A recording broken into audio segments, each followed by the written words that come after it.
Now let's talk about the impact it has on your business. Obviously, it's very difficult to find an ROI on being a guest on someone else's podcast or even doing your own podcast. What kind of results have you seen, even if it's subjectively speaking? It's very hard to measure. Yeah. First of all, I don't believe you should expect to see a lot of extra leads or trials or whatever your direct effect is, unless you have something like a tool that everybody can use and it's immediately picked up and you don't need to replace another system and stuff. In our case, it's a CRM. It's not like there's some people that hear me on a podcast and are like, "Oh, this might be interesting for us." It happens, but it's definitely not with the bulk of the listeners. I see it more as a brand building exercise, and that's extremely hard to measure. I don't even know how I would start with that. Welcome to the Show Me the Data podcast by LeadSift, where every week we get marketing and sales leaders from fast-growing B2B tech companies to share specific tactics they use to drive revenue for their business. The best part, they share the exact metrics and data points behind each of their tactics. I'm your host, Tukan Das, the co-founder and CEO of LeadSift. See you there. Hello, everyone. My guest today is Jeroen Korthout, CEO at Salesflare. Welcome to the show, Jeroen. Thank you. Happy to be here. Awesome. So to begin with, Jeroen, what will be super helpful is if you can tell everyone, what do you guys do at Salesflare? In very short, we offer a CRM, which is customer relationship management software, which is essentially, if you would ask most of our customers, like actually the end users, it's like to follow up their leads and customers in a better way, and in that way build better relationships. Like they disappoint their customers less, they follow up at the right moments with always the right amount of information and all that. And it's a system that helps you do that. And why we started Salesflare is because we saw that of all the CRMs we tried to work with, it never really worked for us because the software always came with this expectation that we would fill it out completely and that we were this extremely disciplined people that would input every single thing we did and every single new person that we met and everything all the time. And we just figured that is unrealistic. And we couldn't keep up with it. And we honestly don't believe anyone can. So then we started thinking and we saw that actually most of the things we're inputting into the CRM, they are already in our mailbox or our calendar or our phone or in social media or a company database or some tracking somewhere. And if we could just build a system that pulls it all together, offers it to us, suggests like, hey, it seems like you just met that person, you want to add them to that company. Sure. This kind of style, that would help us tremendously because a system that doesn't work for us just doesn't feel like it's ever going to work. And that's the idea based on which we started Salesforce 7 years ago. Nowadays, it does this kind of stuff. And we have over 2,000 companies actively using the system to achieve these goals. So we're super happy with that. Okay. So let me ask you this. Anytime you mention CRM, the first thought that comes into mind is there are these massively large established players in the system, namely Salesforce, HubSpots of the world.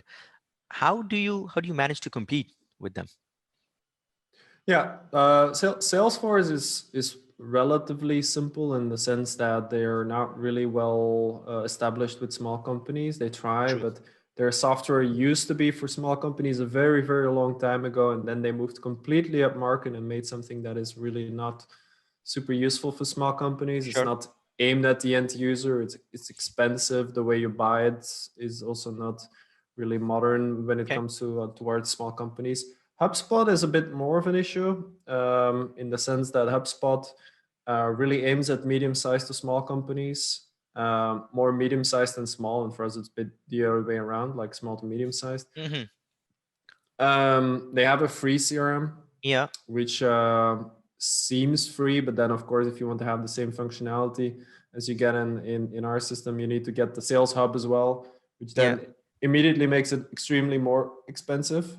But that's hard to see at first. Another complication is that they earn, and I saw that even the earnings report yesterday, they earn about 10K per customer per year, which is, let's say, in the order of 10 times more than we earn per customer. So that makes that they can spend inordinate amount of money promoting their software, Yeah. with ads being on top of every list, Yeah. all the paid stuff.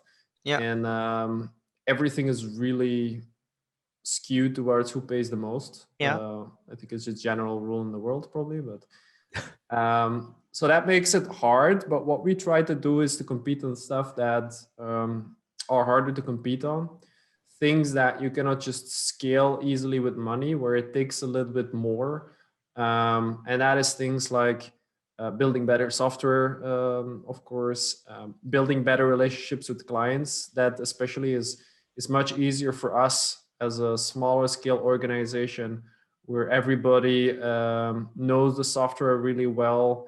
There's no tons of layers between people. We can build really tight customer relationships, and help customers really well. But then also on things like when it comes to marketing, it's, for instance, creating quality content, which is hard to do if you constantly hire copywriters at scale.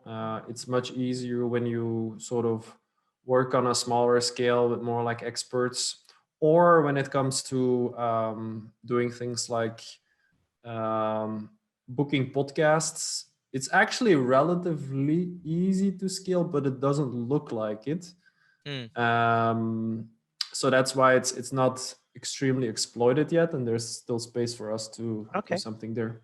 I love it. So I guess let's talk a little bit about the whole podcasting strategy.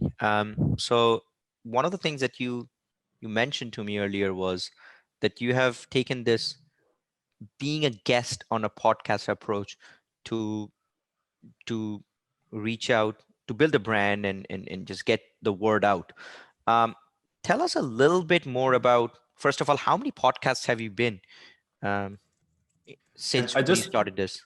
counted, and we started about exactly a year ago, and this is podcast number 174. Oh, wow. At least that is being recorded. I think we have about 150 live now. Okay, so that's it. That's incredible. So that's close to 15 podcast recordings a month that you've been doing. Now the first question that I want to ask you is, what was the main objective for you to do this exercise? Yeah. So what we found is that it's we do a lot towards our own audience, which is nice. But of course, we are not huge, and we don't have a huge audience. I mean, we pull quite some people onto our blog, and we have relatively large amount of customers, but it's nothing compared to the total market. So we figured that one of the things we should do, next to all the things we do for our audience, is getting outside and create visibility towards the rest of the world, basically. Yeah. So we started looking at a bunch of things that we could do, and coincidentally, we really started working on this last year, and then the pandemic came. So in the beginning, there was a ton of online conferences and webinars and stuff. Yeah. And I did a lot of those. But then at some point, that kind of stopped. Plus, the thing we felt is that it takes a lot of time to do those. And it doesn't necessarily pay off much. Like the amount of people that come to a webinar or an online conference is usually rather limited. I think the best event I've done was a predictable revenue event. Yeah. In May last year or so. Yeah. And I think about 500 people attended. There were like 2,000 people registered and 500 attended. And that was like the top of the top. Yeah. Yeah. It did like require some preparation though, because I had to make the whole presentation and get used to it and stuff. And And in the end, it didn't really feel like it made a huge impact. Got it. Now with podcasts, we've sort of found the opposite. Not saying that we'll get to the impact Yeah. measurement. This is Yeah. extremely hard. But with podcasts, what we do is we book those, which does not take a lot of time. First, we make a list, which is scraping. That doesn't take more than half a day, let's say, in total. Then my colleague Carrie, she goes through the list of podcasts and actually checks them one by one, So and sees just whether to there's a match. Yeah. interrupt there, Jeroen. So we let's unpack that piece a little bit. So with the podcasting strategy, Mm-hmm. your main goal is to create brand awareness, leverage other people audiences, get there, and it's a relatively low investment like Correct. activity. And the first thing that you said is you basically go ahead and create a list of podcasts to go after. Yeah. How does that work? Can you describe that a little bit? Like how do you Yeah. decide? The best way to get lists is listennotes.com. Okay, It's a they're a search podcast engine for search engine, right? podcasts. Yeah. Yeah, and you can also filter on podcasts there and stuff. So if you go on there, it's relatively easy to create relevant lists. Okay.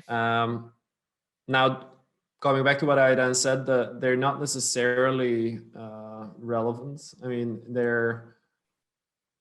more relevant than you would just email random podcasts or something. Yeah. But what we do as a step in between, because we saw that at some point we were pulling more like, that was actually before we found Listen Notes. We did something, I think on SparkToro, we pulled a list Okay. based on our audience and stuff. And we didn't really check who we were emailing. And then there were some really awkward matches in there. So from there, we figured like, okay, if we're going to reach out to someone, we actually need to believe that there's a fit. If we Sure. mail like, hey, there might be a fit, then we need to believe that. So Yeah. right now, there's a manual step in between, which is really my colleague Carrie checks all of them one by one to see whether there is a fit, like whether the topic makes sense for us, but also whether it is something that I can say something about. Mm-hmm. Because Mm-hmm. if I have nothing to add, I'm not going to get on a Yeah. podcast, obviously. Okay.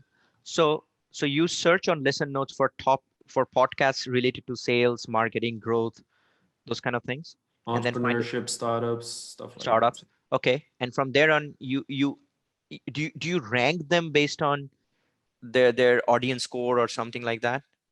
We started filtering them out based on that. So on Okay. Listen Notes now you see listen scores, Okay. and they based on the listen score they give a ranking. They say this is a top 10% podcast, 5%, 2.5, 1.5, stuff like that. Okay. And because there were so many, and we like to be a bit more selective now. How big is the universe of podcasts like that you have found that you can potentially reach out to? If we wouldn't filter, Yeah. it would be well over 10,000 podcasts, I Okay. think. Maybe 20. We already, in Listen Notes, before we pull a list, we already filter down very hard. One of the things that is important to check, and that's a filter you can put on Listen Notes, is whether they're still active. I see. Yeah. I think right now we're only pulling those that have been active in the last month. Okay. Reaching out to podcasts that are dead doesn't really make a lot Too of much. sense. Okay. So you filter, you get a list of people that are active, that are around the topics of interest, and then you manually filter just to make sure that these are the right kind of podcasts where you can say something of interest, of value. Yeah. And what's the process there on? So you mentioned that one of your colleague manages this process, correct? Mm-hmm. And does she then find out the podcast hosts, their contact details, and That's what actually in the Listen Notes page if you get the premium plan. Okay. And then the email address, which every podcast has an email address linked to the RSS feed. Yeah. Because every podcast has an RSS feed, which is then used to be pulled into platforms. Yeah. And we just email that email address. Got it. Um, And is that the primary outreach that your team does, to via email? Like there's an email outreach Yeah. that goes in? So we have in our own software, Salesflare, we Yeah. have workflows, which is like email sequences, a bit more advanced, but Yeah. and we send a sequence to people in there, and the first email is basically I can read it sort of for you. Sure. It says, hi, first name, our CEO Jeroen at Salesflare, the number one CRM and product hunt, is reserving some time in the coming weeks to talk on podcasts. Actually, yeah, Yeah. it's the whole year, but I've had a close look at, and then the name of the podcast. Yeah. And as far as I can tell, he seems like a good fit. This is actually true. She had a good look. Are you the right person to talk to about this, or is there someone else in your team I should get in Nice. contact with? Nice. So you have an email sequence, like there are 2-3 emails that would go out to this email? It's actually 4 emails. Yeah. 4 emails. And what kind of conversion do you see? Like of the people, how many people reach out? How many people do say yes? So we reached out so far to 1,259 podcasts, Okay. and we had 48% of those replying. Oh, wow. And obviously out of the 48%, I mean, 10% of them have already, well, 25% now out of that 400 or 500 have already have had you as a guest. Yeah, so it's 1,259, and half of that is like 630. Yeah. So it's about 1/4 of that, a bit Yeah. more that we actually Yeah. booked. Nice. That's awesome. Okay. So now the next question that I have is, how much time does it take for someone to be doing this? Like, is this person doing this full time, the podcast outreach on your behalf?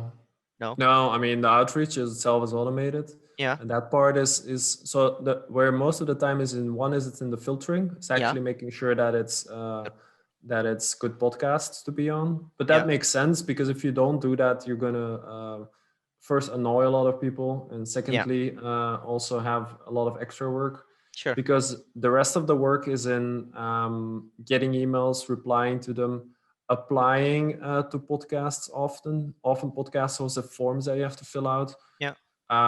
Then sometimes booking right away, sometimes with a booking link.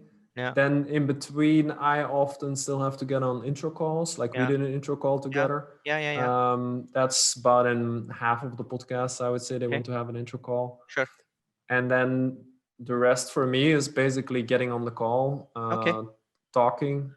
You and I now do half an hour, and it's literally half an hour of my time. Yeah. And on an average, how much time do you spend yourself as the CEO on being on podcast on a weekly basis? I haven't measured it, and also greatly varies depending on whether Carrie did another batch, as we call it, or not. Some weeks I do, well, some days I do 3 or 4. Oh, wow. Yesterday I did 0. So Okay. it depends. Do you have like a specific day assigned to record podcasts or no? Not right now, but No. it would probably be a better idea. The thing is, we're in Belgium, and a lot of the podcasts are US based, which then immediately means that it's all end of day stuff for me. Yeah. So usually the ends of my days is getting on podcasts. Okay. That's not too bad. Cool. So now let's come to the final thing is so you're doing this, obviously this whole process of selecting podcasts and then reaching out and then booking is working great for you. Now let's talk about the impact it has on your business. Obviously it's very difficult to find an ROI on being a guest on someone else's podcast or even doing your own podcast. What kind of results have you seen, even if it's subjectively speaking? It's very hard to measure. Yeah.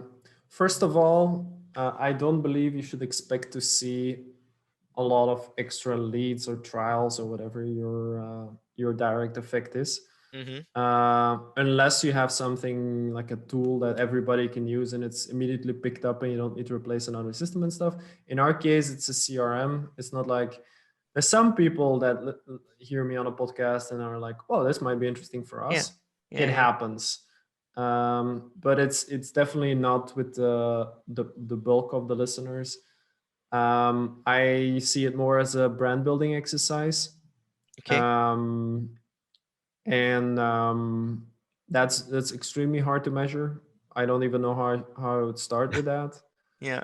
Um, Do you, and well, would you track then how many listens on a podcast times the number of podcasts, like average, like would you do anything like that? It's like these many people actually heard of the name Salesflare and my story through all my podcasts.